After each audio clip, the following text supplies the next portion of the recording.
अस्सलाम वालेकुम स्टूडेंट्स। जैसा कि आपको पता होगा कि एमयू ने अपने सेकंड फार्म लिस्ट को डिक्लेयर कर दिया है काफ़ी कोर्सेज़ के, और यहाँ पे बीए फॉरेन लैंग्वेज की भी सेकंड फार्म लिस्ट आ गई है। तो आज की वीडियो में बताएंगे कि आपको कितनी वेटिंग क्लियर हुई है, चाहे वो स्पेशल कैटेगरी हो, जनरल कैटेगरी हो।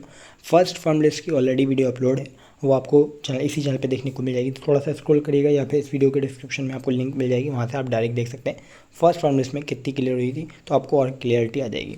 आज की वीडियो में बताएंगे सेल्फ फाइनेंस से और विदाउट सेल्फ फाइनेंस कितनी वेटिंग क्लियर हुई है। सबसे पहले अगर बात की जाए यहाँ पे विदाउट सेल्फ फाइनेंस, ठीक है, तो विदाउट सेल्फ फाइनेंस जो है यहाँ पे 26 वेटिंग क्लियर हो गई है। और अगर यहाँ पे विद सेल्फ फाइनेंस की बात की जाए तो 108 वेटिंग क्लियर हो गई है। ये डाटा आपको हेल्प करेगा कि किसी की अगर वेटिंग क्लियर नहीं हो रही है, किसी की वेटिंग अगर 30 है, 35 है, वो चाहता है कि उसको कोई सा भी ब्रांच अलॉट हो जाए, चाहे वो सेल्फ फाइनेंस हो या फिर कैसी भी हो, तो वो उसको चाहिए कि अपने जो काउंसलिंग की है उसमें वो सेल्फ फाइनेंस को ऐड कर ले। सेल्फ फाइनेंस को ऐड करने से क्या होगा कि आपकी वेटिंग क्लियर होने के ज़्यादा चांस रहेंगे। अगर आपकी 108 से नीचे वेटिंग होगी तो यहाँ पे ये क्लियर हो जाएगी थर्ड फॉर्म लिस्ट में, ठीक है, अगर सीट अब बची होंगी तो। और अगर किसी की जनरल है तो 27 है, 28 है, तो वेट कर सकता है, जो है थर्ड फॉर्म लिस्ट में चांसेस रहेंगे कि क्लियर हो जाएगी, 30 तक चांसेस रहेंगे क्लियर हो जाएगी। लेकिन उससे ऊपर वालों की बहुत मुश्किल है कि यहाँ पे क्लियर हो विदाउट सेल्फ फाइनेंस। अगर सेल्फ फाइनेंस की देखी जाए तो काफ़ी जो है ठीक ठाक है, मतलब हो गई 100 के आसपास जो है फर्स्ट फॉर्म लिस्ट में हुई थी, 108 हो गई है, या 75 जो है वेटिंग जो है वो क्लियर हुई थी फर्स्ट फॉर्म लिस्ट में विद सेल्फ फाइनेंस, और 108 हो गई है सेकंड फॉर्म लिस्ट में। तो चांसेस रहेंगे 130 तक या 125 तक ऐसे सेकंड फॉर्म लिस्ट में क्लियर हो जाएगी विद सेल्फ फाइनेंस। इसमें ज़्यादा कुछ खास फ़र्क पड़ा नहीं है, ज़्यादा क्लियर हुई नहीं है, तो आगे भी मतलब 30-35 तक चांसेस रहेंगे क्लियर हो जाए।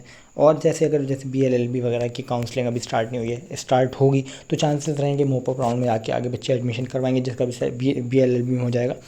तो इस बार लेट से हुआ है, इस वजह से भी काफ़ी कम वेटिंग यहाँ पे क्लियर हुई है BLLB की वजह से भी। बेसिक कैटेगरी की बात की जाए 27 वेटिंग क्लियर हो गई है।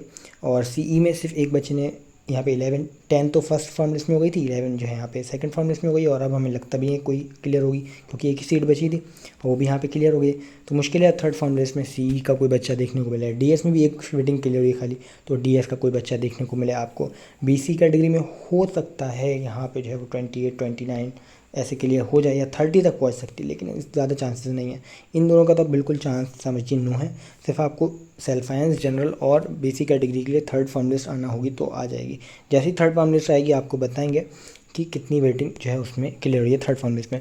हो सकता है अगर किसी बच्चे की वेटिंग है तो आगे जाकर के कोई एडमिशन कैंसिल करवाता है तो आगे जाके मोप अप राउंड में या किसी उसमें CA का कोई बच्चा या अदर कैटेगरीज का कोई बच्चा आ सकता है। अदरवाइज़ जो है इसमें अभी सीट बची नहीं है, तो ऐसे आपको इसमें कोई भी बच्चा जो है वो देखने को नहीं मिल रहा है।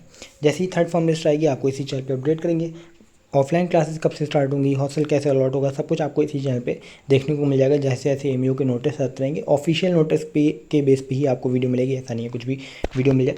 तो जैसे ही नोटिस आएगा आपको इसी चैनल पे बता दिया। तो अगर आप भी चाहते हैं आपको कोई अपडेट मिस ना हो तो इस चैनल को सब्सक्राइब जरूर करिएगा। कोई भी डाउट है आपका इंस्टाग्राम पे आप पूछ सकते हैं, इंस्टाग्राम की ID आपको डिस्क्रिप्शन मिल जाएगी, या फिर यूट्यूब के कमेंट बॉक्स में भी आप पूछ सकते हैं।